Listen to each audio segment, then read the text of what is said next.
Pretty heavy product. We'll see how we do. All I have is a lid that I cut, which helps me scrape this off. So.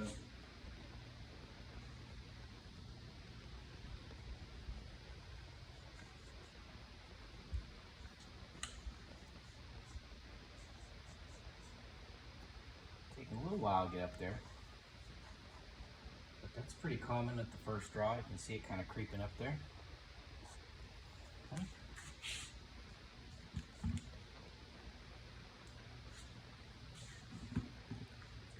So this is I would say this is a medium to very heavy mastic. If we're going to dog fasteners, I'm going to recommend, we have lots of different tip sizes. These are our small tips, our medium tips, and then we have a couple large tips. I think I'm going to start with this one. That's the same one there. I think I'm going to go with this one. And these are just threaded. There's a threaded end there. And it's real tempting to overscrew this. Try not to.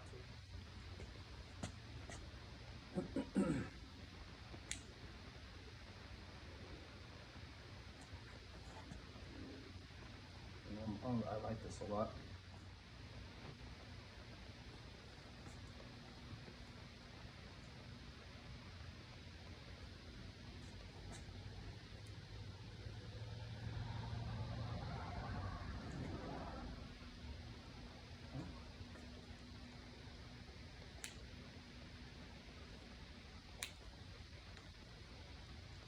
I'm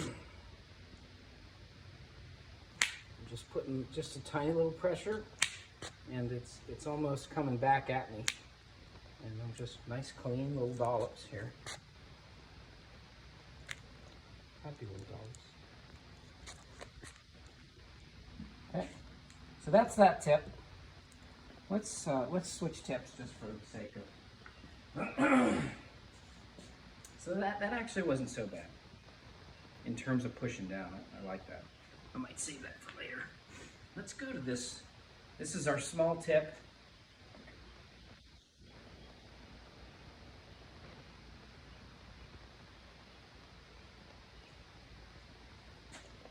Make sure I get the material down there.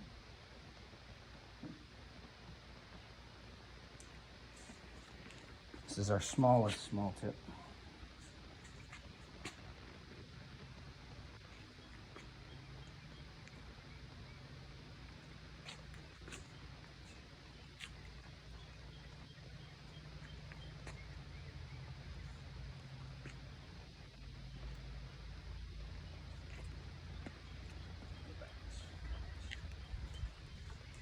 I actually really like this. I think I prefer the small tip because I feel like it's not putting so much out, and I'm not getting as many stringers.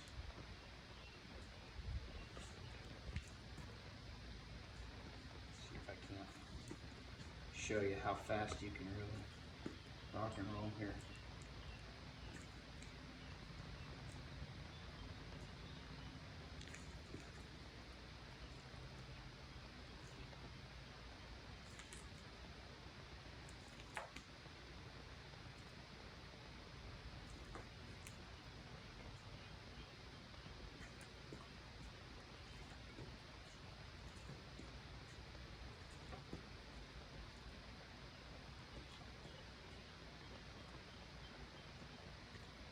Okay.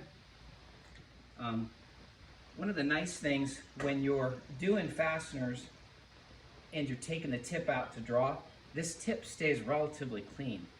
So my hands aren't necessarily getting all gunked up if I want to switch tips. So let's go ahead and back this out. Let me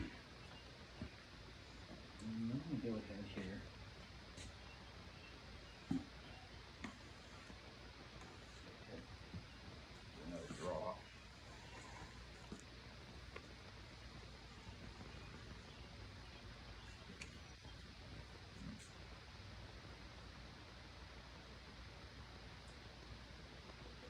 The roof tube will hold a ½ gallon of material.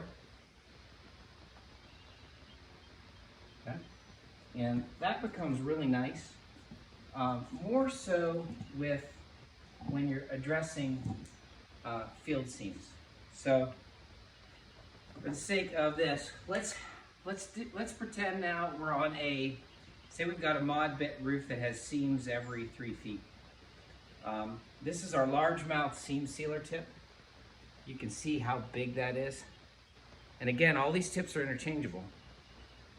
So we're gonna thread this on. Not super tight.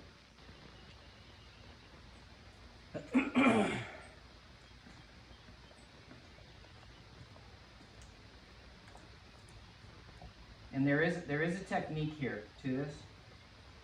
What you want to do is you want to take this and you want to get this flat to the roof and almost use the angle and kind of press the tube down on the roof so it's kind of resisting you, right? And then as you start to press down on the push rod, that tip will start to float, and then you'll be able to glide right across it.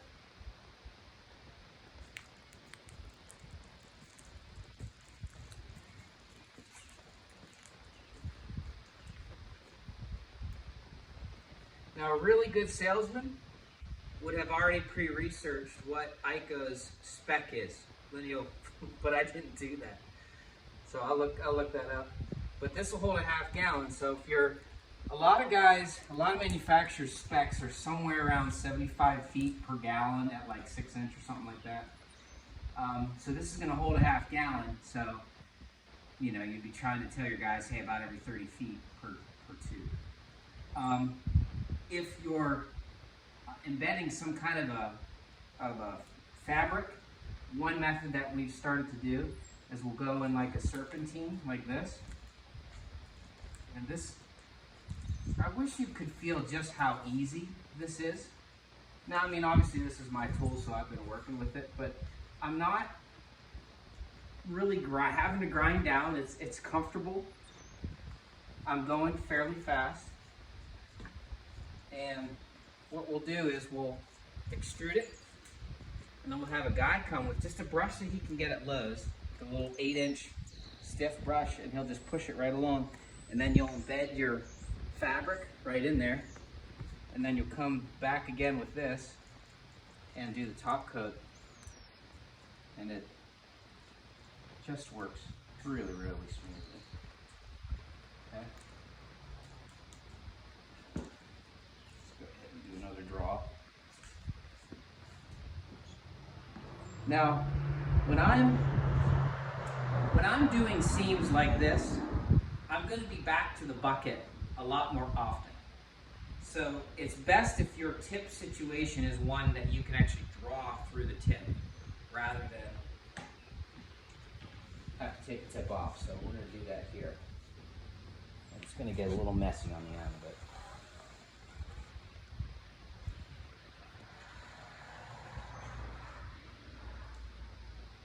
you can kind of see it creeping up there. That's kind of how the really heavy mastics will work. Okay. So I'm a little less than a half gallon, so I'll keep that in mind with my coverage right there. But rather than standing at the bucket forever waiting for it to fill up, sometimes it's easy to just cut your losses and sort of eyeball it and know, all right, I need to be maybe 25 feet instead of 30.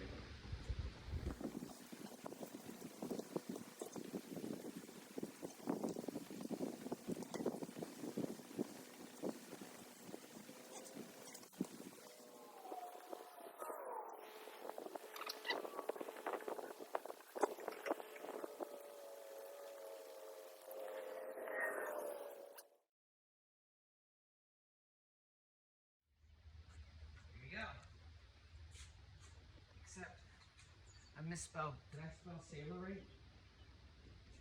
I wrote labor savior. It's the labor savior. Hy-Kote. Look, here you go. You should rename your product Labor Savior.